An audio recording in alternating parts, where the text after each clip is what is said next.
दोस्तों इस वक्त जो है नेशनल हाईवे पे मौजूद है और नेशनल हाईवे पे जो है MIM ऑल इंडिया मजलिस इत्तेहादुल मुस्लिमीन की तरफ से भी जो है वो चक्का जाम किया गया है। दोस्तों आपको बता दें कि हमारे साथ बात करने के लिए MIM के बिहार प्रदेश अध्यक्ष साहब और विधायक अख्तर ईमान साहब है। आखिर आप लोगों ने चक्का जाम किया है, क्यों किया है, और आप लोगों की वजह से लंबी जाम लगी हुई, लोग परेशान हो रहे हैं काफ़ी। जो लोग गाड़ियों में बैठे हैं उनसे भी जाके पूछे, वो परेशान नहीं है, वो हमारे समर्थन में है। मामला ये है कि इलेक्शन कमीशन का ये तगलकी फरमान है कि 25 दिन के अंदर में आप SIR कराएंगे, ये बिहार के लिए कहीं से मुनासिब नहीं है। आपने 2002 में SIR कराया था, लेकिन इतने कठोर आपने सवालात नहीं रखे थे। आप जन्म प्रमाण पत्र मांग रहे हैं, 87 से पहले सिर्फ 2% लोगों के जन्म प्रमाण पत्र थे।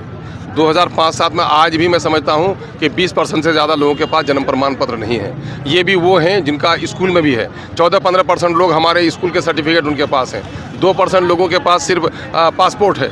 बाकी 50% लोग ऐसे हैं जिनके पास कोई कागज़ नहीं है। वो स्कूल का मुंह नहीं देखे, बोर्ड की परीक्षा उसने नहीं दी, उसके पास कोई पासपोर्ट नहीं है, ज़मीन का कोई कागज़ उसको नहीं है। और आपने ये भी कहा है कि वो सरकारी आवंटित भूमि या सरकारी आवंटित भवन, उसका सर्टिफिकेट आप मानेंगे। इलेक्शन कमीशन खुद EPIC कार्ड आपने जारी किया, अपने EPIC कार्ड को आप नहीं मान रहे हैं। आधार जो इस वक्त सरकार ने इस देश के नागरिकों का आधार बनाया है, आप आधार को नहीं मान रहे हैं, आप लेबर कार्ड को नहीं मान रहे हैं। तो ये नाना प्रकार से परेशान कर रहे हैं। 2002 में जिनका आपने SIR किया था और वैध पाया था, 2003 के वोटर थे वो, आप उससे भी आप जन्म प्रमाण पत्र मांग रहे हैं। अगर वो वैध थे तो उनके बच्चे कहाँ से अवैध हो गए? ये इस तरह के मामला हैं कि लगता है कि SIR नहीं हो रहा है, NRC हो रहा है। लोगों को ऐसा शंका लग रहा है। दूसरी तरफ ये लग रहा है कि इससे ज़्यादा जो मरमाहत हैं, ज़्यादा परेशान हैं, वो गरीब हैं, दलित हैं, पिछड़े हैं, अनपढ़ हैं, गरीब हैं, मजदूर हैं, रिक्शा चालक हैं, ठेला चालक हैं। इन बेचारों का वोट जो 50% लोग हैं वो हाहाकार मचा रहे हैं। उनके पास कोई कागज़ नहीं है, तो ये परेशान हो रहे हैं। जो पलायन मजदूर बाहर में है वो कैसे लौट के आएंगे? सर दूसरा सवाल ये भी है कि आप जब आधार के पोर्टल पे जाते हैं तो उसमें लिखा रहता है मेरी आधार मेरी पहचान। जी। वोटर लिस्ट में जाते हैं तो वहाँ भी लिखा है कि आप वोटर ID कार्ड को आधार कार्ड से सिंक करें। आप निवासी बनाने जाते हैं तो आधार कार्ड उसमें लगता है, लेकिन आधार कार्ड अनिवार्य नहीं रखे। यही तो हम लोग कह रहे हैं कि आपने क्या किया है, लोगों को नाना प्रकार की परेशानियों में आपने डाल दिया है। हम आपके SIR कराने के विरुद्ध नहीं हैं, आपसे सिर्फ इतना आग्रह करते हैं इसका समय विस्तार कीजिए। और अभी 3 महीने में इलेक्शन होना है। 2002 में आपने कराया था, 2004 में पार्लियामेंट इलेक्शन हुआ था, 2 साल के बाद, 3 साल के बाद असेंबली इलेक्शन हुआ था। आपको करना ज़रूरी ही था, तो पार्लियामेंट्री इलेक्शन के बाद क्यों नहीं किया? फिर करना ज़रूरी तो बिहार में ही है क्या? और भी जगह इलेक्शन होने, आप नेशनल प्रोग्राम चलाइए। आप नेशनल प्रोग्राम नहीं चला रहे हैं। गरीब की बीवी सबकी भाभी सबकी भौजाई हो जाएगी, अब बिहार के लोगों पर ही डंडा चलेगा। ये SIR नहीं है, ये इलेक्शन कमीशन के जरिए से NDA सरकार को फायदा पहुंचाने का और चोर दरवाजे से NRC करने की गहरी साजिश है। सर सीमांचल में निवासी ज़्यादा अप्लाई हुआ, इसको लेकर भाजपा के नेता तंज कसते हैं, बोलते हैं भाजपा के दिमागों में वैसे उनका दिमाग होता नहीं है। भाजपा में जो लोग चले जाते हैं उनकी बुद्धि समाप्त हो जाती है। मोदी ने कहा सबका साथ सबका विकास, अंबानी और अडानी का विकास किया, सबका विनाश करके रख दिया।